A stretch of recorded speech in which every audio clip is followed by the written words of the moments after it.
Shalom Aleichem. Yasher Koach to Jack for reaching out and asking me to do this, and Yasher Koach to the Chevra who's getting together to learn Torah with each other. It's wonderful. Jack asked if I could speak for a couple minutes about the idea of redemption, about Geula. It's hard to speak about Geula in a few minutes. Geula is a big idea. It's a big idea. It's even hard to just even grasp. What does it mean, the redemption of the world, the redemption of a nation? It's very grandiose. It's a very big idea. Our masters tell us, I guess because of this, that we should meditate and think about redemption of self and to live a life of Geula. Problem being is that that's also difficult to do. What's redemption of self? How often can I wholeheartedly say that I've been redeemed and feel it and experience a true full redemption of self? It's not so simple. It's a pretty grandiose idea. So I thought in these next couple minutes, maybe we'll speak about how Chassidus sees redemption and maybe break it down a little bit in a way that we can integrate into ourselves on a day-to-day basis. Chassidus teaches that everything in this lowest material, physical world is all HaKadosh Baruch Hu's light. HaKadosh Baruch Hu is constantly speaking everything into creation. So everything here that we see, every material thing is divine light manifesting in different ways. Everything from the wooden table that I'm sitting at to the cosmos, to the stars and the sun, to something as complex as my soul, to something as simple as an empty bamba bag that's floating around the street since Purim, to a mosquito. Everything are different manifestations of God's light that He's speaking into existence and giving vitality to constantly. That being said, we don't see God's divine light. If it's all God's divine light, how come I don't see God? And that's because HaKadosh Baruch Hu created something called Klipa, specifically Klipas Noga. And Klipa is a veil. Klipa means a shell or a covering. A shell that covers everything and tells it that it's an independent being. For example, I'm holding a cup of tea here, and I just said this is divine light, but it doesn't scream, I'm God's divine light. It screams, I'm a glass of tea. That's because there's a klipa that's concealing it and saying, giving it its own identity, its own sense of self. And that's the world we live in.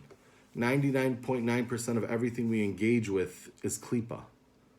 Klipas noga. Noga means light, which means that the realm of klipas noga is the realm of permissibility.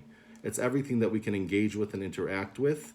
However, everything views itself as its own self-being, which is the opposite of the unity of God.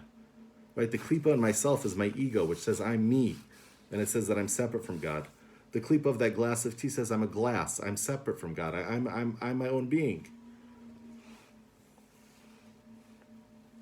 Now we can engage with klipas noga, right? And our job is to somehow reveal the divinity, to reveal the divine light in the klipa. There's another kind of klipa, which is the klipa of the forbidden. Those we call the shlosh klipos tameos, the three impure klipos. And those are real darkness in the sense that they're still God's light. Everything's God's light, but the divinity, the light that's in it, doesn't have an opportunity to engage with and reveal. It's so submerged, it's in gullus, it's in exile within the item that HaKadosh Baruch Hu instructs us to refrain from engaging with it. So we have two kinds of klipa in the world. Almost everything in the world is klipas noga. It's there, it's permissible, it's for us to engage with. Question is how we engage with it. Are we going to engage with it and reveal God's light in it? Or God forbid, are we going to drive that light that's in it further into gullus, further into separating it from godliness? And then there's the type of klipa, which is total darkness in a sense, where we don't engage with it whatsoever. We don't have the right or the ability to reveal godliness in it. The Alter Rebbe explains in Tanya, this should be ABCs in our educations, but it's not. When something's asur, we translate it as forbidden. When something's mutter, we translate it as permissible. Right? We've been taught that our whole lives, and that's how we see things. There's certain things that are forbidden and certain things that are permissible. But what does asur and mutter really mean? What does the word asur mean? Asur means bound. Asur means closed in and trapped. Right? When someone's in jail, they're in a beit asurim. They're encaged. And mutter means lahatir. It means to untie, to release. So the Alter Rebbe explains, in reality, what is it? Everything in this world that's mutter is something that can be released. The divine light in it can be released, lahatir. So when we engage with something, for example, this cup of tea, and I make a bracha on it, and then I use whatever energy this gives me to do a good deed, to make an honest living, to learn Torah, I'm releasing godly light, which is being infused into the physical reality that we're in. I can't see it with my eyes, but that's what's happening. So what's happening? There's a geula, there's a redemption. We're redeeming God's light in the world. Asur is something that's bound, it's closed. Therefore what? It's bound, and therefore the light can't be revealed in it. For example, non-kosher food. I can't engage with that. Why? Because there's no way for me to reveal divinity in it. It's bound. HaKadosh Baruch Hu created it in a way that the divine light is bound deeply in the klipa. It's in the galus of the klipa, and it can't be revealed. Orla, fruits in their first years of growth. Again, the divinity cannot be released. It's asur for us to engage with. Doing mitzvos with stolen items. I could steal a lulav and esrog and I can shake it and make a bracha, but guess what? There's no divinity that's being released. There's no divine light that's being suffused into the world because I'm using it. Why? Because it's klipas, shlosh klipas tameos. It's asur. The divine light is bound up within it completely. More so, when somebody engages in a life of mitzvos, when somebody engages with the material world in a way that's in the service of God, it's not just, like I said, that cup of tea that I make a bracha on, or that. But the Alter Rebbe explains in the 37th chapter of Tanya that everything, using modern terminology, there's a supply chain that went into this, right? So everything that went into the production of this glass, from the sand, wherever they gathered the sand from the trucks that carried the sand to the plant, from the plumbing system that brought the water here to Efrat, from wherever it came from, the ocean to the purification system, whatever it may be, all of that gets infused with God's light. So when we do God's will in this world, we're infusing the world with a redemptive quality. We're redeeming the world, which is ultimately preparing the world for those end days when Mashiach comes, the big redemption. When it's explained in Chassidus that the all this light that we're infusing into the world by every mitzvah we do, it's all going to be revealed to us in the end of days. But it's happening now. The world is being redeemed with every single thing we do.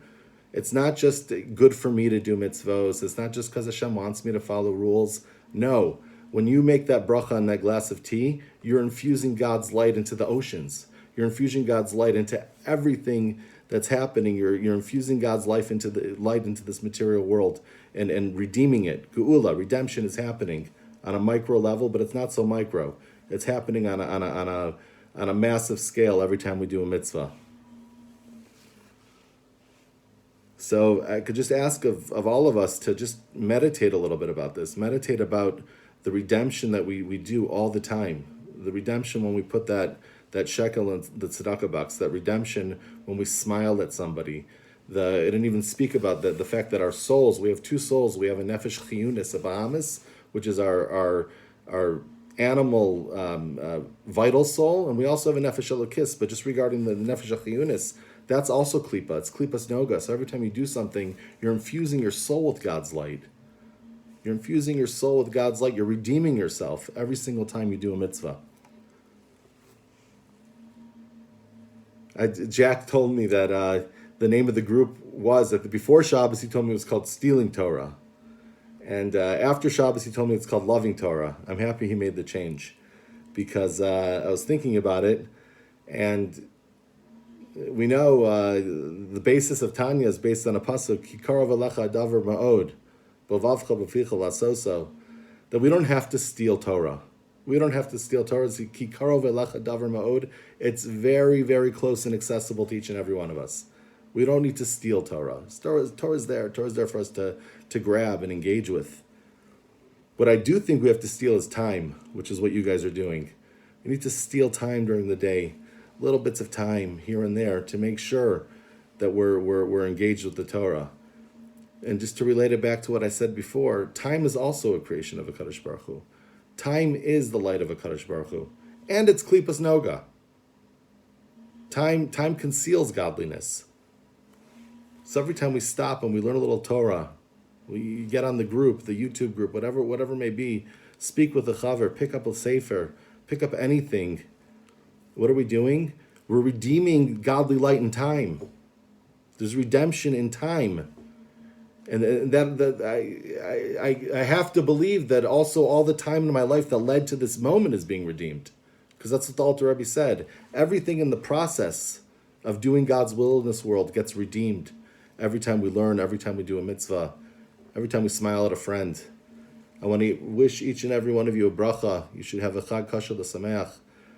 And meditate on the little redemptions.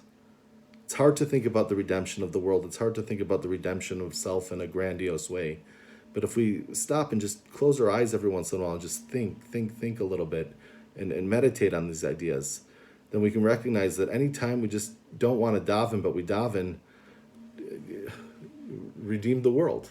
You redeemed the world. You brought God's light into the world.